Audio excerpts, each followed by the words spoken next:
talk today will be called Turning Wounds into Wisdom. And before I begin, I would like to ask you, how many of you think it's possible to look at some of your most traumatic experiences or the people who hurt you the most in your life, and not only forgive them, but also to start loving them again and look at all those experiences with eyes of love and compassion, and to trust that maybe in those experiences are hidden some of your most valuable and precious gifts. So, so hopefully after this talk, everybody will think this way. So, it was a peaceful and quiet night in our home. My siblings and I were sitting in the middle of our living room, watching TV, while my parents were somewhere around the house. While we were sitting there, enjoying ourselves, all of a sudden, we hear our father's angry voice breaking the silence. Who took them? Who took them? They are candy missing. Who took them? I looked at my sisters, and from the look on her face, she looked horrified, and I immediately knew it was her. We both started crying and shaking because we knew what was about to happen. And then he asked again, who took them? If the person who took them won't answer, you will all get in big trouble. All of you hear me? That moment, I didn't even want him to ask the question one more time. I just got up and I said, it was me. I took the candy. At that time, I didn't realize why I said it was me, but probably because I didn't want my sister to get hurt. I knew I could handle my own pain and I could deal with that suffering, but I would not be able to see her suffer. The moment I said it was me, he just pulled me by my hair and started dragging me all the way to the bathroom and screaming and shouting, bring me the gasoline, bring me the gasoline. I started crying so loudly. And I was not even 10 years old at that time, and I was shaking, and I didn't know why he needed the gasoline for. Bring me the gasoline, or I'll burn you all. He threw me on the bathroom floor, started putting paper between my toes, and eventually lit me on fire. I was crying so loudly and shaking. I was horrified because I was I was there with my body, but it felt like, is this really me? Is this really happening? Why would my father do such a thing to me? And I was begging him to let me go, to leave me alone, but it just felt like his body was physically there, but his mind and his spirit were not there. I was crying and shaking, and because my body just couldn't deal with so much pain, I just collapsed. And it felt like the seconds that were sitting there and on fire just felt like an eternity to me. And I honestly felt like I won't make it alive. And I passed out. I had a lot of memories like this from my past and a lot of experiences. And even though I suppressed most of them while growing up, somehow this one just remained with me. And I couldn't forget it. And I never really had a childhood, nor did I know how it felt like to live in a happy, healthy environment. For the first 12 years of my life, my father replaced love and nourishment with brutality and violence. And that's all I remember. I don't remember a moment when I was actually having a beautiful, loving interaction with my father. And even though the physical abuse stopped when I was 12 years old, because that's when my father died, I somehow continued to abuse myself emotionally and mentally, simply because there were so much pain in my life and so much past that I was carrying into the present moment. And I just didn't know how to heal those wounds and how to deal with all that pain. And it's not like I was taken to a psychologist, or because we didn't have the money, and everybody in my family was so focused on healing their own pain and trying to survive that it just felt like you're on your own. For a very long time, I thought that my self-worth equaled my net worth, and because we didn't really have enough, I kind of continued to think that I wasn't a valuable human being. And I remember going to school and on the playground, the people were treating me differently. And it made me mad and sad because I didn't understand why in the world are people treating me like that. While at the same time, I remember thinking, well, if my own father treated me like this, what can I expect from other people? And then, as I was growing up, when I was a kid, I was thinking that probably my father was treating me the way he was treating me because there was something wrong with me. because how can you treat your own child like that? There has to be something wrong. And unfortunately, I took that belief with me as years went by, and I crafted my life based on that belief. And as a result, I started attracting in my life all kind of people and experiences who proved me that I was right, and I allowed them to kind of make me less or more valuable based on how they were treating me.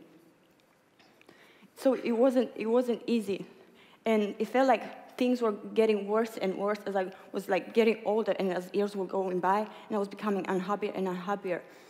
And I remember I felt like I hit the rock bottom, and I was so on the edge in the fall of 2009 when I came back from US after spending 3 years there. And after being with my boyfriend for a very long time, we decided to break up. And because I was so needy and I didn't know how to love myself and how to be alone with myself, I was just clinging on to him, and I didn't know how to let go. And even though our relationship was toxic, I just felt like I needed. And I was also used to toxicity. So in a way, in my head, even though it was disturbing, I thought that maybe I deserved that. So I was trying to hold on to it. And then to make things worse, I was studying something that I don't even know why I was studying, because for 12 years, I went and I studied art. And then somehow I ended up studying economics. And then I didn't really have that many friends. So it just felt like wherever I look, I was just bumping into walls. And I just felt like I couldn't do it anymore. And I remember waking up one night, and I was sweating, and I started crying, and I realized that I can't do this anymore. I can't live like this anymore. There has to be a better way. And it was in that year that I started reading a lot of personal development. And one of the books that I read that changed my life was Man's Search for Meaning, written by Viktor Frankl, who was a survivor of the Holocaust. And in that book, he opened me up, something shifted after reading that book, because I realized that what if the past happened the way it did because there was something that I needed to learn? And what if in those wounds and in those experiences are hidden some of my most precious gifts and lessons?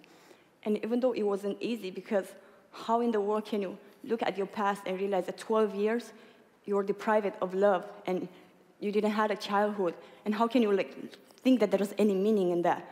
So I used to think be very resentful, and even though I didn't really hate my father, I had these feelings of sadness and thinking to myself that it wasn't right, I didn't deserve that.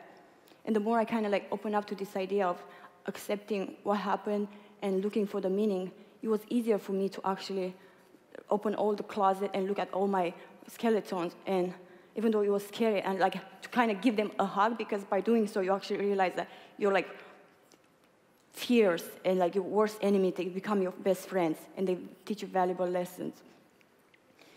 And so I remember one day, I was I don't know what happened that day, but I was very, very, very unhappy, and I was in a really bad place. And I remember being so mean with everybody around me. And I went home and I started crying, and I was why am I doing this? Why am I treating people like that? Because they're really good and loving people. And in that moment, I just had this realization that what if my father treated me the way he did, not because I was unworthy, but because he was in a really bad place, and because there was so much pain accumulated in his life, and because he didn't know how to deal with that pain, he started spilling over. And that helped me so much, because it made me understand that I wasn't unworthy, and there was nothing wrong with me. And that if people treated me unkindly, it didn't have anything to do with me.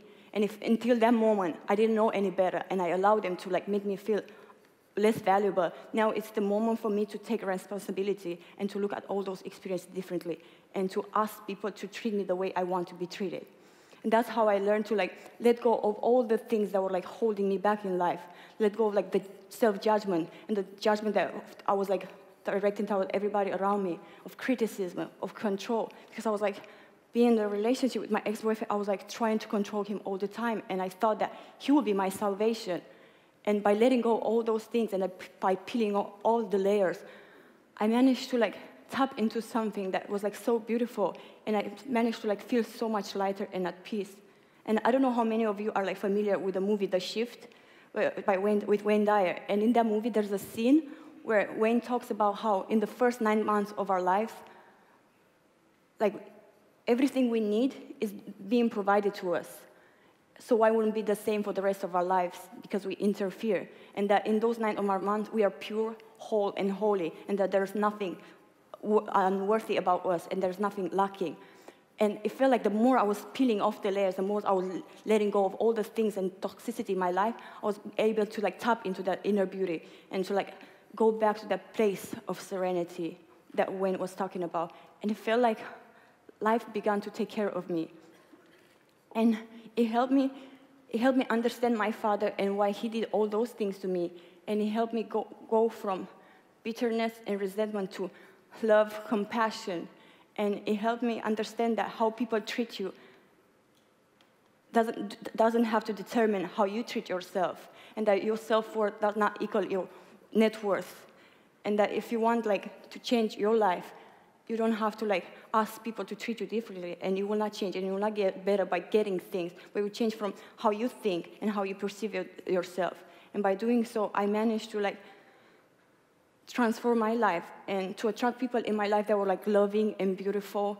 And it made me realize that when you let go of the old, you make room for the new. And you are able to tap into something that is so beautiful and it's so unique. And you are able to discover talents that you didn't know you had. Because that's how I started writing. And that's how I wrote that article. And for me, writing was such a healing experience because it helped me understand everything that I was going through. And it helped me become my own healer. And it helped me realize that nobody will help me if I don't help myself. And that my salvation will not come from the outside. There's a beautiful quote from Buddha that goes like this: "No one saves us but ourselves. No one can, no one may. We ourselves must walk the path." So no matter how many horrible things happened to you in the past, and no matter how bad people treated you, it doesn't have to determine who you are. The story of your past does not have to equal the story of your life. And everything for me changed the moment I decided to make a commitment to myself, to let go of all the things that were holding me back, to let go of my past, to let go of judgment, of the toxicity thinking, to let go of resentment, the need to control people, and the attachment to all that pain. Because believe it or not, we are so attached to our own pain and our own struggles that we keep those struggles to keep us away from actually moving forward with our lives.